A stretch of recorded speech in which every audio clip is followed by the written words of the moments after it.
true scary story. The Wooden Goblin. I've only been listening for a few months. Tales of the Night, but from the In the first episode, I felt like this space set. It was just to tell something I never thought we have been able to forget in the family. What I am about to narrate happened when I was still a teenager, during a Christmas at my grandparents' house in Sonora.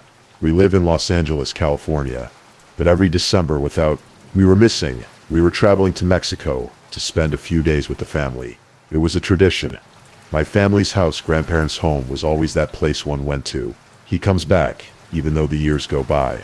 The same patio, same old furniture, same smells, and almost always the same ones too. Christmas decorations. That's why that year, ever since we entered, we noticed something different. There were many new decorations. My grandmother always kept the decorations for a lifetime. Spheres, antiques, clay figures, nativity scenes incomplete, old lights that sometimes they lit up well. But that Christmas things were different, even more mixed style. Embellishments, colors that did not match each other, figures that did not seem to have the same age, origin, or size. But you know what? Even so, my grandmother, he had that rare talent for making everything. It would work in the end.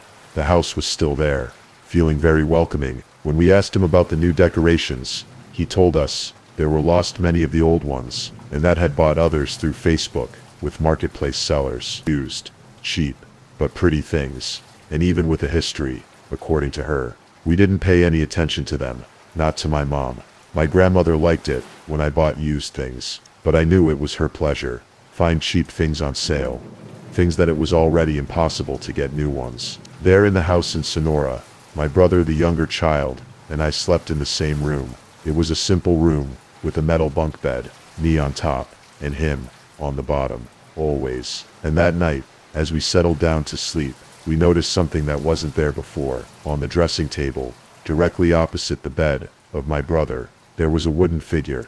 It wasn't big. It was smaller than a thermos, hand-carved. It had arms, short legs, a stiff body, and a cabad. I wouldn't know how to spell it properly. No.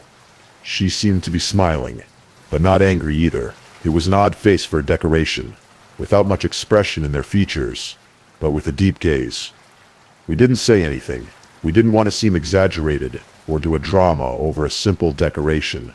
We didn't want to bother my grandmother with their decorations, especially if for some reason, I had decided to put that there, exactly there. We turn off the light, and that's it. I was woken up by a sound in the early morning. It came from below, from the lower part of the littera.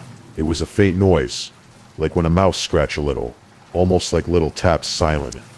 I shifted a little uncomfortably, but I thought that it was my brother moving, asleep, or maybe some animal out there. I simply went back to sleep, but I don't know how much time passed until I was woken up by a scream. The scream of my brother, a sharp cry trying to be silenced, but full of fear. I turned on the light immediately and saw him crying, curled up in a ball in bed. He told me, almost unable to speak, that something had just bitten him. I asked him where he had marks on his feet, small but clear, and they didn't seem regular brands. It really was a bite. I hugged him. I calmed him down. I told him I was safe. It had been just an insect, that it was fine. It was his imagination, that he was dreaming, and felt the pain. But then I looked towards the dressing table. The wooden figure was no longer there, and I didn't want to say anything, even though it gave me a lot of fear. Then I saw her again, near the window on the floor, leaning against the wall. He didn't appear to have fallen. He was placed as if someone had left there. My brother, between sobs, told me that I had clearly felt that something was climbed into her bed, which woke her up when he felt pain, which he thought he saw in the foot of the bed, and I didn't want to keep listening. I told him it had probably been a nightmare. When he fell asleep again, I took the figure, and I returned it to its original place in the dresser. I didn't want to scare him anymore. I thought that if, when I woke up, I saw her in the same place, it would all be like a bad dream. And the rest of that night, of course I didn't sleep anymore. In the morning I told my mom everything. He told me not to think about strange things, but he still suggested I talk to my grandma, ask her where she had gotten from. That figure had appeared. Who had it appear to? Bought. And when we asked him, my grandmother frowned. Which figure? Which goblin? Said. and we explained it to him. We wrote the drawing for him. Wooden.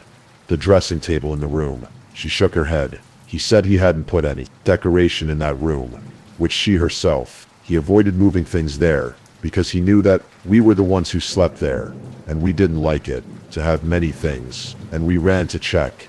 The figure was no longer on the dressing table, nor in the window, or in any corner of the room. We checked the house. Nothing. But when moving an old wardrobe of that fourth, we found something that left us in silence, not knowing what to say. Behind it on the wall was an 8. It wasn't small. It didn't look recent. The wood around it was worn, like if something had gone in and out of there for a long time. It didn't have the clean shape of a hole made by tools, nor was it simply superficial damage. My grandmother said they were probably rats, but I had never seen a hole like a rat. That Christmas nobody mentioned the topic. My brother never spoke again of the bite, but during the rest of the room asked to sleep with the light on, turned on, almost always with my parents. I didn't say anything else either. I didn't want to provoke questions that no one will answer. I answered and held back. I endured it and slept alone, even with that fear. Also the following summer, I returned alone to my grandparents' house to spend a few days with them. The room was already different. Many things had changed. The bunk bed, he was gone. But the wardrobe did. The hole had been covered in an improvised manner. I know because I checked. It had wood of a different color, poorly made. I never knew what that figure was, or where it came from. Where did he go? He never returned. See it. Have a good rest and good night, everyone.